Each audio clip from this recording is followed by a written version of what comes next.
On Christmas, my mom trashed and mocked the luxury trip I bought and demeaned me, so I cut her off and watched her world crumble bit by bit. My name is Jacob. I'm 29 years old, and I work as both a mechanic and a night shift warehouse supervisor. You might be wondering why I juggle two jobs. It's simple. My family has always needed me to pitch in. My brothers David and Matt never had to worry about money because my parents paid for everything: college, cars, even their first homes. They're engineers now, well-respected and well-paid. Me? I was never considered smart enough for higher education. That's what my parents always told me. You're just not academic material, Jacob. We need to focus our resources where they'll be best used, my dad once said when I asked about college tuition. Instead of paying for my education, they encouraged me to get a job right out of high school to help support the household. So I did, and I worked, and I paid. When my mom needed a new dishwasher, I covered it. When Dad's truck needed repairs, I fixed it for free. When David needed help with rent before his first big promotion, who do you think stepped in? I did, always. And yet, no matter how much I did, it was never enough. This past Christmas, I wanted to do something big for once. I wanted to give my family an unforgettable gift, something that showed I truly cared. So I spent months saving up, cutting back on my own expenses, working extra shifts, and finally I bought them a certificate for a stay in a 5-star hotel in Hawaii. I presented it at Christmas dinner, feeling a rare flicker of pride. Mom took the envelope, opened it, read the contents, and then, without even hesitating, threw it straight into the trash. "You're nothing," she said with that all-too-familiar disgust. "Even your gifts are worthless." The room went quiet. My dad looked away. My brothers exchanged awkward glances but said nothing. I sat there swallowing every emotion boiling inside me. I had spent months saving for that gift, and she discarded it like garbage. I didn't argue, I didn't scream, I didn't cry. I just sat there. But the next day I canceled their car loan. A week later their car was repossessed.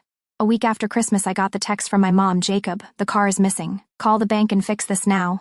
I almost laughed. Not our car, not Dad's car, just the car. As if it had magically vanished into thin air instead of being repossessed, because someone forgot that I was the one making the payments. I ignored the message. 10 minutes later another one came. "Are you serious? You know your father needs that car. He has doctor's appointments. He's stressed enough as it is." Sure, like I hadn't driven him to half those appointments myself. Then came the group chat explosion. "David, dude, just fix this. It's not that big of a deal." "Matt, Mom is freaking out. You really think this was necessary?" "Mom, you are selfish and cruel, after everything we've done for you." That one actually made me pause. Everything they had done for me? Age 14, I got my first job at a gas station that summer. My parents didn't ask if I wanted to work. They just handed me a list of family contributions I'd be responsible for now that I had an income $200 a month, Mom had said. "You live here, don't you?" Meanwhile, David and Matt got to play sports, go to summer camp, and take SAT prep courses while I spent my weekends wiping windshields and stocking shelves. One night I came home late after covering someone else's shift. The house was dark except for the glow of the living room TV. My dad was on the couch sipping a beer. "You're getting lazy, Jacob," he said without looking away from the screen. I stood there still smelling like gasoline and sweat. Matt and David study hard. "They're going places. You just work at a gas station." I had never felt smaller in my life. Now suddenly I was the selfish one, the cruel one. I put my phone down and went back to my workbench at the shop. My shift wasn't over, and unlike them I had responsibilities I couldn't just dump on someone else. But I knew this wasn't over. That night my dad called. I stared at his name flashing on my screen. He never called me, not unless he needed something. I let it ring twice before answering. "Jacob," he said, voice tight. "What is going on?" I wiped my hands on a rag. "Not sure what you mean. Your mother is hysterical. She had to take an Uber to the grocery store today.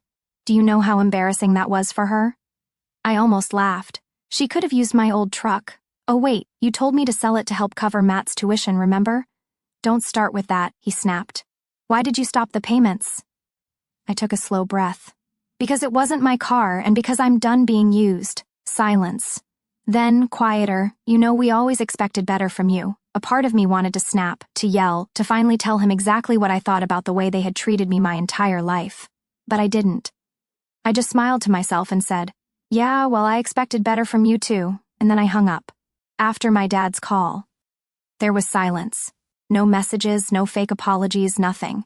But I knew my family too well. Their silence wasn't surrender, it was a storm gathering strength. For years, I had been the one keeping them afloat, and they were fine with that as long as I stayed in my place. But the moment I broke free, the moment I showed them that I wasn't going to be their personal ATM anymore, that's when they panicked. Graduation day. When my brothers graduated from college, my parents threw grand celebrations. Catered food, custom banners, expensive gifts. Mom cried happy tears as she handed Matt the keys to a brand new car. When I graduated high school, they tossed a grocery store cake on the counter. No party, no gifts, just a dismissive, well, you weren't planning on college anyway, right? That was the moment I realized I was never the son they were proud of, just the one they expected to work. On the 10th day after their car was repossessed, Matt texted me, "You happy now? Mom's been crying for days, you're disgusting." I ignored it the next morning, another message from Dad. "Let's talk like adults, as if they had ever treated me like one." I ignored it, but 3 days later they made their next move. I got a bank notification, $2,500 withdrawn from my account. I checked my statement. Mom had used my credit card to pay her medical bills. She didn't ask, she didn't warn me. She just took it because they knew I wouldn't let them starve. They knew I wouldn't let my own mother go without health care. They knew I was the responsible one. What they didn't know was I was done being their safety net. The next morning, I canceled every automatic payment linked to my account. I blocked every access point they had. Then I called my bank and disputed the charge. Within hours, the money was back in my account. But I wasn't done. I opened a document I had saved for years, a contract my parents once convinced me to sign. The house they lived in, it was in my name. They had been drowning in debt years ago. To save themselves, they refinanced the house under my credit, promising they'd take over payments. They never did. I had been the one making every payment, and now they thought they could steal from me. I signed a single paper. I put their house up for sale. How my brothers operated. The funny thing is, my parents had 2 other sons who made more than enough to help them, but did they? Not a chance. Rich people don't share. David and Matt both had 6-figure salaries. They drove brand new cars, lived in luxury apartments, and vacationed in Europe. But when it came to helping Mom and Dad, suddenly they were broke. "I have my own bills, man. Money's tight this month. Maybe Jacob can cover it. He's good with money." They knew well why I was good with money, because I had no choice. I was the one who skipped meals in my 20s so I could send extra cash to my parents. I was the one who fixed their house when something broke. I was the one who put my life on hold so they wouldn't drown. And now they dared to steal from me. That was my breaking point. Present day, the final move. I stared at the house listing on my laptop. Once the paperwork was processed, they'd get the eviction notice. They'd probably call me, they'd probably scream, threaten, beg. I didn't care. For once in my life, I was putting myself first. I was 15 when my parents first took money from me. I had gotten a part-time job at a gas station. Nothing fancy, but it was my first real taste of financial independence. I remember getting my first paycheck. It wasn't much, but to me it was a fortune. I had plans for that money, maybe some new clothes, maybe saving up for a car. But I never got the chance. Mom was waiting for me when I got home, arms crossed. "Hand it over," she said. I laughed, thinking she was joking. She wasn't. "You live here, don't you? You eat the food we buy, use the electricity we pay for. It's time you contribute." Dad nodded in agreement. "You don't want to be a freeloader, do you?" So I handed over my first paycheck, then the second, then the third. By the time I turned 18, giving my money to my parents wasn't even a question anymore. It was an expectation. And the worst part? They never took a cent from David or Matt. Back to the present. I checked my phone. 15 missed calls, 5 voicemails, a text from Matt. "Dude, you can't do this, they'll be homeless." Oh, now they cared. Where was this concern when I was covering their bills? Where was this concern when I was drowning in responsibility while they lived their perfect little lives? I put my phone down and took a deep breath. This wasn't revenge, this was justice. When I listed the house for sale, I expected an immediate reaction. A barrage of calls, threats, begging. But at first, nothing. I checked my phone every few hours, waiting for the inevitable explosion. Instead, the silence stretched on. It made me uneasy. For years, my family never hesitated to blow up my phone when they needed money. If the internet went out, they called me. If Dad's truck had a flat tire, they called me. But when I put their entire house up for sale, nothing. I should have known they were planning something. The first time they played me, I was 20 when my dad sat me down at the kitchen table, a stack of bills spread out in front of him. "We're struggling, Jacob," he sighed, rubbing his temples like the weight of the world was on his shoulders. "If we don't pay off this debt, we could lose the house." I looked at the bills. Mortgage payments, credit card debt, late fees stacking up like bricks in a collapsing wall. David and Matt were both in college at the time, living comfortably in dorms my parents paid for, while I was working full-time at the auto shop, barely scraping by. "I don't have that kind of money," I admitted. Dad exhaled through his nose, shaking his head. "Jacob, you're the only one who can help. Your brothers are still in school. You've got a job. We raised you to be responsible." The guilt worked. It always did. So I agreed to help. I took on extra shifts, drained my savings, and handed over nearly everything I earned. A year later, when I asked if they'd be able to start handling payments on their own, Mom laughed. "Oh, Jacob, you're so good with money. Why mess with what works?" That was the moment I realized this was never temporary. 3 days after listing the house, I finally got a call. Not from Mom, not from Dad, from David. I let it ring out, then listened to the voicemail. "Jacob, you need to call me back. Now this is serious." Oh, now it was serious. I ignored it. Then Matt tried, then my dad. By the 5th call, my curiosity got the best of me. I answered. "Jacob," my dad's voice was tight, controlled. "We need to talk." I stayed silent. "You put the house up for sale," he continued as if I didn't already know. "Yeah," I said. "I did." A sharp inhale. "Why would you do that? Are you really that angry over a Christmas gift?" I almost laughed. "You stole from me," I said flatly. "It was for your mother's medical bills," he snapped. "She's sick, Jacob, but of course you wouldn't care about that, would you?" I clenched my jaw. "If she's sick, why aren't David and Matt paying for anything?" Silence. Then a week. "They have their own expenses. And I don't?" I asked. "Or do my bills not count because I was never supposed to have a life outside of being your personal ATM?" Silence again. "Jacob," he said after a long pause, his voice softer. "If you do this, if you sell the house, we won't have anywhere to go." I waited for the guilt to hit me. It didn't. Because I knew the truth. They could go plenty of places. David had a 4-bedroom house with a guest suite. Matt had a luxury condo with a spare room. But neither of them was willing to take Mom and Dad in because rich people don't share, I guess. "That's your problem," I said and hung up. The next day my mother called. I wasn't sure what to expect. Tears, screaming. It was both.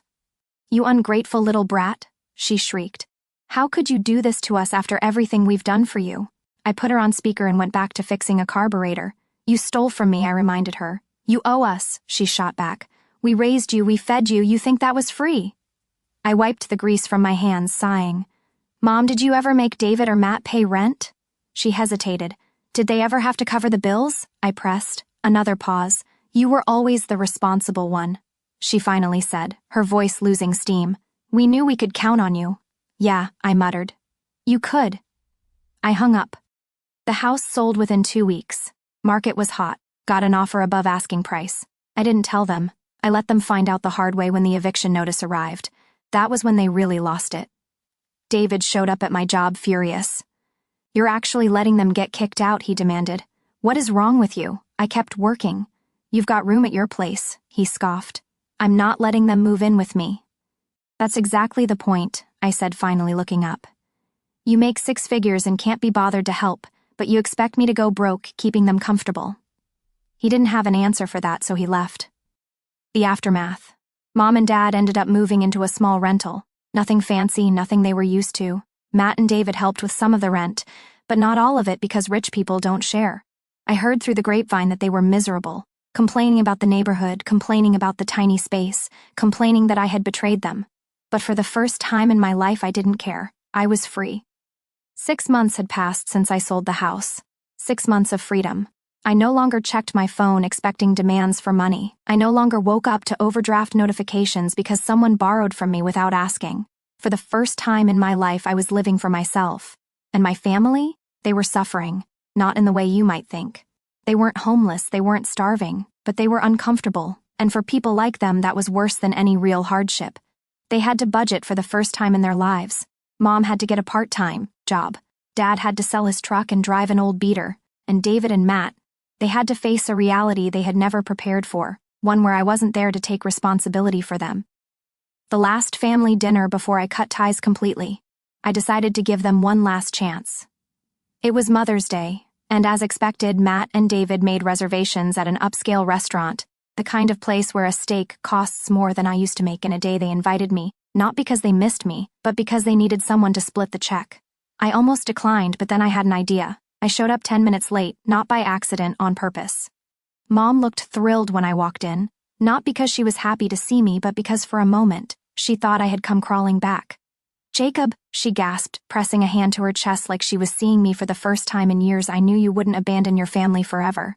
I forced a polite smile. "Happy Mother's Day." David and Matt exchanged glances. They knew something was off. We ordered food. They talked about their jobs, their investments, the struggle of finding good help. No one asked about me, not once. Finally, the check arrived. Mom pushed it toward me, like it was the most natural thing in the world. "Jacob," she said sweetly, "since you've been doing so well lately, why don't you cover this one?" I leaned back in my chair, studying their faces. David wouldn't make eye contact. Matt was smirking like he was in on some inside joke. And Mom? She looked smug, like selling the house, cutting them off, and standing up for myself had been just a phase, and now I was back where I belonged, their wallet. I smiled, reached into my pocket, pulled out my card, then laughed loud enough that the table next to us turned to stare. Mom's smile faltered. "Jacob." I wiped a fake tear from my eye, still grinning. "Oh man, you really thought." I shook my head. "No, Mom, I'm not paying." Silence. David looked shocked, Matt scowled, and Mom, her face twisted with rage. "But it's Mother's Day," she stammered. I picked up my napkin, dabbed my mouth, and stood. "Yeah, and I already got you a gift." "What?" she snapped. "Your independence." Then I walked out. A new life. I never spoke to them again. I blocked their numbers, moved to a new city, got a new job that paid more and gave me time to actually live. I took vacations, bought a car, opened a savings account just for me. For the first time ever, my money was mine, not Matt's, not David's, not Mom and Dad's. The lesson I learned. I was 12 the first time I learned what being family really meant. Matt had a birthday coming up, and Mom wanted to get him a new gaming console, but money was tight. She sat me down in the kitchen. "Jacob," she said sweetly, "you love your brother, don't you?" I nodded. "Of course I did." "Then you wouldn't mind giving up your allowance this month, right, so we can afford a gift for him."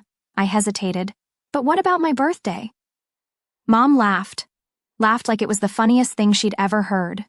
"Oh, sweetie," she said, ruffling my hair, "your birthday isn't as important as his." And that was the moment I realized some people are born to take and some people are born to give, unless they decide to change the rules. 1 year later, I sat in my apartment watching the sunset over the city. My phone buzzed, a new number. I hesitated, answered.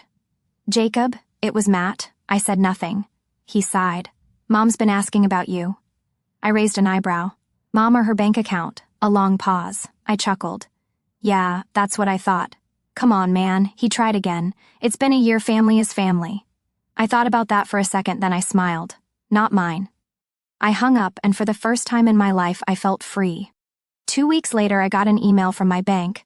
The mortgage on Mom and Dad's rental was delinquent, meaning Matt and David weren't covering it like they said they would, meaning they were the ones letting Mom and Dad struggle, not me, not the selfish one. I forwarded the email to Matt. No message, just the proof. Then I turned off my phone, leaned back, and enjoyed the peace of knowing that for the first time ever, it wasn't my problem anymore.